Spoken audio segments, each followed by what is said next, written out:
crimes esclavagistes au Mali, Septembre noir. La coordination contre l'esclavage et ses séquelles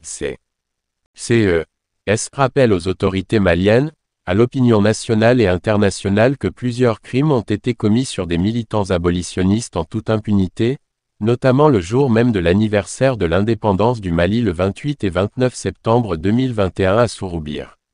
Un jeune homme âgé à peine de 25 ans, qui s'appelle Diagou Cisse, natif du cercle de Bafoulabé, militant actif de l'association ACDEC, SP. Le défunt attendait un enfant de sa femme enceinte et sauvagement assassiné par des féodaux terroristes et esclavagistes sous prétexte qu'il refuse de rester un esclave coutumier. Nous rappelons également les assassinats terroristes, lâches, sauvages et barbares de 4 chefs de famille à Diandoumé, militants du RMFP Mali, qui sont Muntaga Dei Arrissow,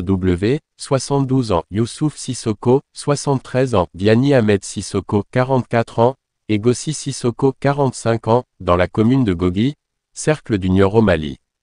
Ces crimes ont eu lieu dans la nuit du 1er au 2 septembre 2020, les auteurs de ces crimes odieux n'ont toujours pas été jugés et mieux, certains bénéficient actuellement d'une liberté provisoire.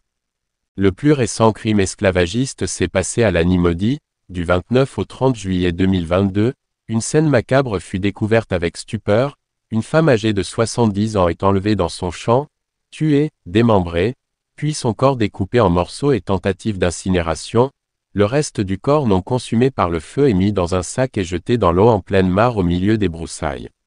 Le seul tort de feu Diogou Ladji-Sidibe est d'avoir refusé d'être une esclave dans son village natal, village sous l'emprise des chefs coutumiers soninké qui voulaient l'exproprier de sa terre cultivable, propriété familiale depuis plusieurs générations et cela confirmé par des décisions judiciaires de la juridiction de Caille. La coordination contre l'esclavage et ses séquelles exhorte le colonel Assimi Agouata et son gouvernement à juger ces terroristes esclavagistes en liberté. De mettre en place un arsenal judiciaire qui criminalise, pénalise l'esclavage par ascendance et ses séquelles.